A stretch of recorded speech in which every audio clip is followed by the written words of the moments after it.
Doutor Felipe, isso que ele está falando de treino, né? É uma coisa que eu acredito muito, é que quase tudo na vida é treinável, né? Tratando-se de emoções, muita gente perde a oportunidade porque não consegue dominar nenhuma emoção, não consegue estabelecer um ritmo de saúde mental pela vida que tem, pouco sono, muito lixo emocional e tal. E muita gente também fecha portas ou deixa de abri-las porque não se comunica bem. Dentro das emoções, nós somos treináveis ou nasceu nervosinho, vai morrer nervosinho, falo alto, vou morrer falando alto, não consigo dominar tal pensamento, não tem mais jeito. Como é isso emocionalmente? É possível sim dominar isso. Existe um extremo que seria a ansiedade de performance. A pessoa está tão preocupada em falar bem, que a comunicação vai ser assertiva. Na realidade, a maior preocupação é: será que vão gostar de mim? O que vão achar? Será que eu sou bom o suficiente?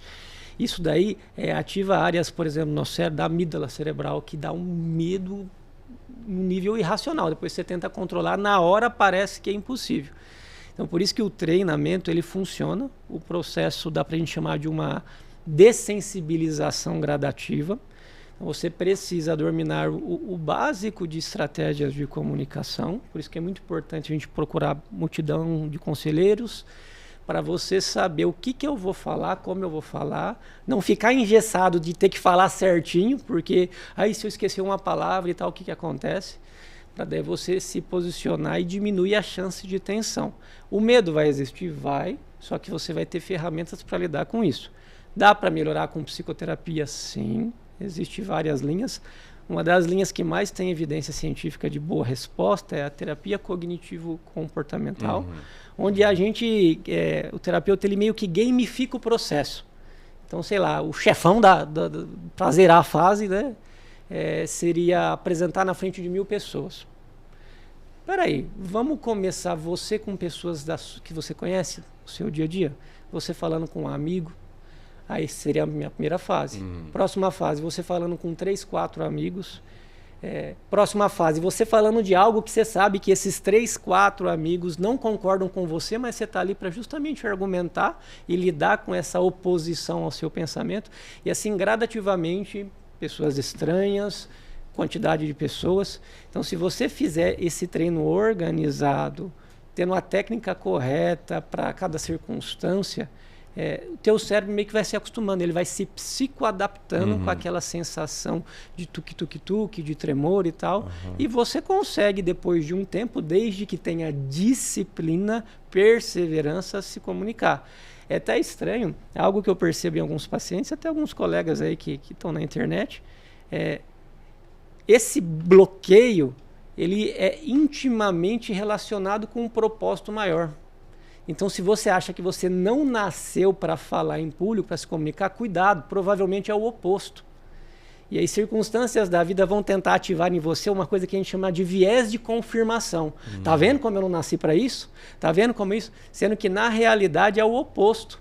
Foi o caso de Moisés na Bíblia. Ele falou: como eu vou falar se eu não sei nem me expressar bem? Algumas linhas teológicas dizem que ele é gago, outras linhas teológicas dizem que ele não dominava o idioma. Mas, enfim... Como é bíblico essa questão da pessoa achar que não é para ela, né? Principalmente aqueles que foram realmente chamados. Exatamente. Porque tem gente que nem o chamado específico para isso tem, e ele vai, mete a cara, faz, ele tem às vezes muita coragem para isso. E aqueles que têm esse chamado muitas vezes se sentem diminuídos, né, nessas situações. E você que está em casa nos assistindo, pelo Spotify, pelo YouTube, né, você já vai compartilhando esse link com o máximo de pessoas, curte o vídeo, porque isso mostra para a nossa equipe que está valendo a pena de estar com vocês aqui toda terça-feira. Mas saiba que propositalmente nós estamos fazendo esse Brunecast, porque eu vivo de observar o mundo, as pessoas, para poder escrever o que eu escrevo e dar os cursos que eu... E a grade curricular do Instituto Destiny é montada, né, não só cientificamente, neurocientificamente, mas por observação. E o que eu observo é que as pessoas têm falhado muito na comunicação e nas emoções, e por isso estão aqui os dois especialistas para falar disso. Então, vamos pegar o caso de Moisés agora. A gente começou o caso de Estevão.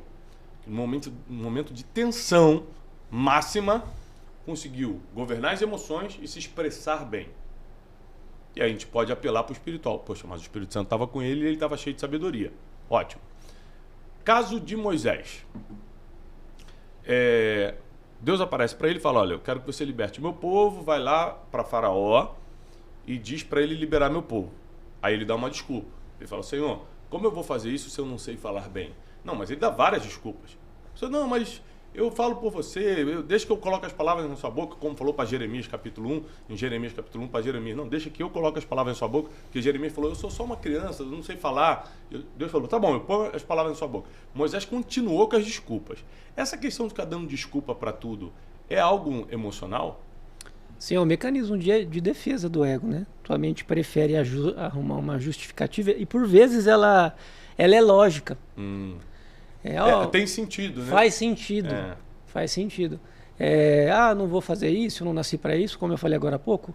Muda isso na sua cabeça. É bem provável que você nasceu para isso e esse bloqueio, quando você transpor ele, vencer ele, você vai ter uma condição não só de se comunicar, como ajudar outras pessoas a se comunicar melhor. Então, se hoje parece que não existe um porquê eu tenho que falar, que eu não nasci para isso, entenda já que existe um para quê. A partir do momento que você superar isso, você consegue ensinar outras pessoas. A oportunidade que Moisés teve, ficou com medo ali, né? Só que, meu Deus do céu, o desafio, o faraó e tudo mais. Mas todas as vezes, se a gente analisar que ele teve depois, que saiu dos 40 anos no deserto dele, lá na terra de Midian. Quando ele vai falar com o faraó, se a gente analisar do ponto de vista médico, psicológico, cada vez que ele vai falar e ele toma um não, aquilo poderia se tornar uma ofensa. E ele não querer voltar. Mas toda vez que ele voltou lá para falar de novo, ele ia dessensibilizando. Então, a cada fala, a cada vez que ele chegava no palácio, provavelmente tuque, aquela ansiedade, mas ele tinha a presença de estar ali para conversar e a presença de Deus ao lado dele, ele acostumava com a situação. A meu ver, na última vez, ele já nem entrou com tanta palpitação, porque o emocional dele já estava mais psicoadaptado e de tantos sinais, ele já estava com muito mais fé. A meu ver, gente, até do ponto de vista espiritual, mas eu preciso de um milagre, só na minha vida, só um milagre para eu falar em público. A obediência, muitas vezes, ela precede, ela vem antes do milagre. Inclusive, os 10 leprosos. Foi durante o caminho, depois que eles receberam a ordem de Jesus, que eles foram curados. Quando eles tinham que se apresentar lá para os sacerdotes, eles obedeceram, eles não saíram sem lepra. Mas durante aquela obediência, eles receberam a limpeza. No caso dele, a limpeza na pele, mas até onde o medo não é uma lepra emocional que ninguém vê, mas está em você, cutucando, te incomodando. E interessante também que dos 10 só um voltou. Para agradecer.